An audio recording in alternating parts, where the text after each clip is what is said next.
Alright, again, good morning ladies and gentlemen, my grade 11 students. So, I just want to share on how to solve piecewise functions because usually most of the students really confused on what to use formula if given, like for example, dyan meron kang find A if f is negative 2, B if f is 0, f is 10. So how are you going to solve that one?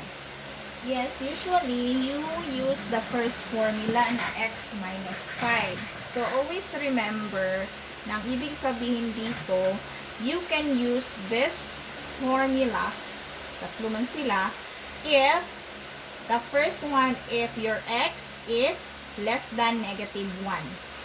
Okay, pag imuha ng mga values sa x nga gihatag is less than negative 1. So, what are those numbers less than negative 1? Of course, your negative numbers to the left. Okay? So, dito, pwede si negative 2. Kasi if you have the Cartesian plane, no?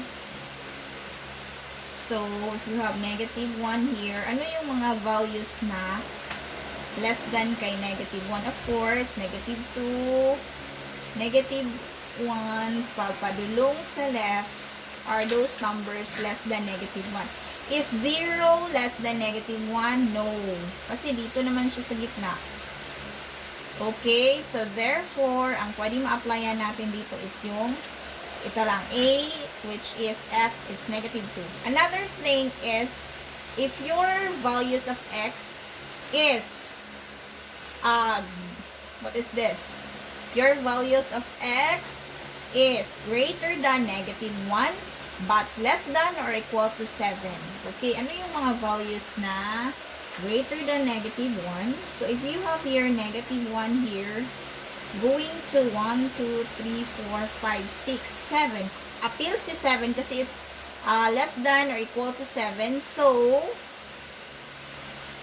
good kay negative 1. Appeal si negative 1 also kasi it's greater than or equal to, padulong kay 7 are numbers na pwede gamitin si 2x plus 1. So, naa ba diri nasulod? Pwede yung tato si 1, negative 1, 0, 1, 2, 3, 4, 5, 6, 7. So, ito yung mga numbers na pwede mong gamitin si formula na 2x plus 1. Another thing is if you have x greater than 7. So, what are those values na greater than 7? So, 1, 2, 3, 4, 5, 6, 7. If you have here 7 dito, kasali ba si 7 sa solution? No, kasi nagamit lang siya ng less. It's greater than lang. Okay? Pag greater than lang, si 7 is not part of the solution. So, meaning, padulong sa right, so 8, 9, 10, and etc. are those numbers greater than 7. So, take note of the inequalities. Pag ang inequalities gani less than, greater than, meaning, that part, for example, may siya less than 1, greater than 2. So, meaning, si 1 is not part of the solution. And si 2 is not part of the solution. Pero pag mayroon siya less than or equal to 1 and then greater than or equal to 2, meaning si 1 is part of the solution. So, meaning, appeal si 1 sa part sa solution. Appeal. Pwede siya magamit like this.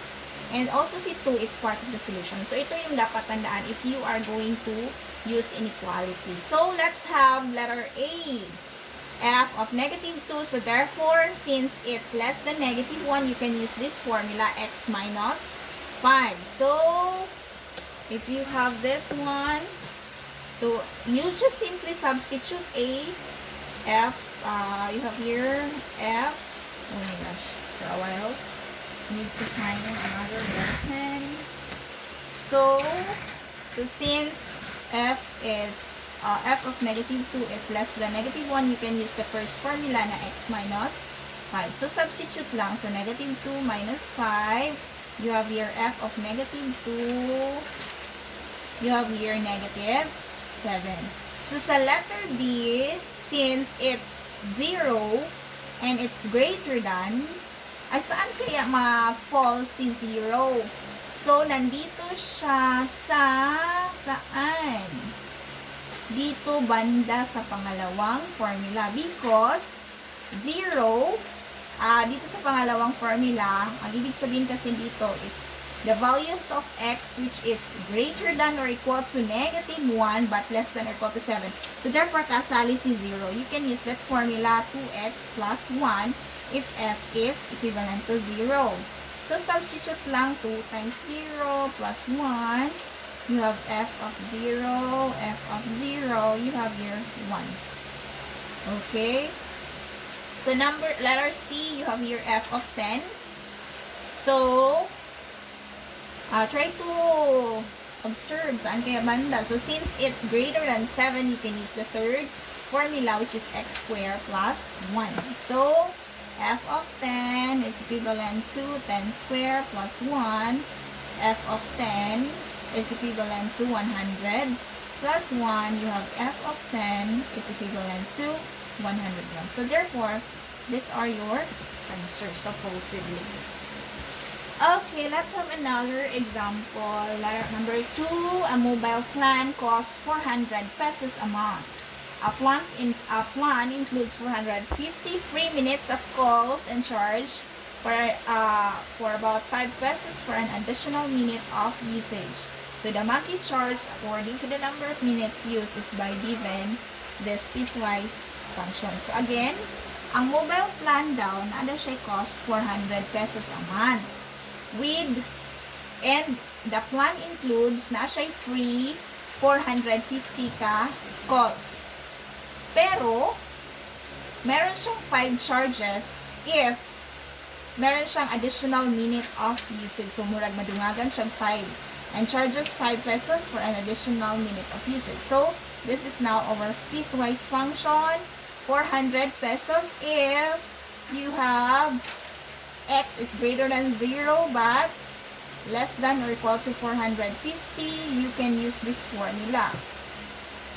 And then another thing, if your x is greater than 450,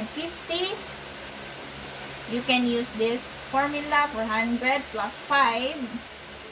Okay, meron siyang plus 5. And then x minus 450, this is now your inequality. Find the total charges for, if ever, 150 minutes. So, saan siya na belong? So, therefore, you can use the first formula. So, find the total charges. It's 400. Another is 450. It's still 400, but it's 560 man dito. You use this formula. Okay? So, substitute. You have here 400 plus 5 times 560 minus 450. You have here 400 plus 5. Pila man ang 560 minus 450? 450, you have 110. 110 times 5, you have 0, 5, 5. So, 400 plus 550, you have here, pila? You have 400, 950. So, therefore, ang mababayad nga dito is 950 pesos sa letter C. Okay. So, therefore, letter C is 950. This one is, since it's 450 man siya, so ma-fall pa siya dito sa first inequality. So, still 400 lang babayaran niya. And then, another 150 minutes. Na-fall man siya dito sa first, still 400 ang kanyang babayaran. So, that's all for today. And if you want further explanation, you can visit YouTube. Okay? Para at least kasi maraming examples doon on how to solve piecewise functions. Thank you so much and God bless.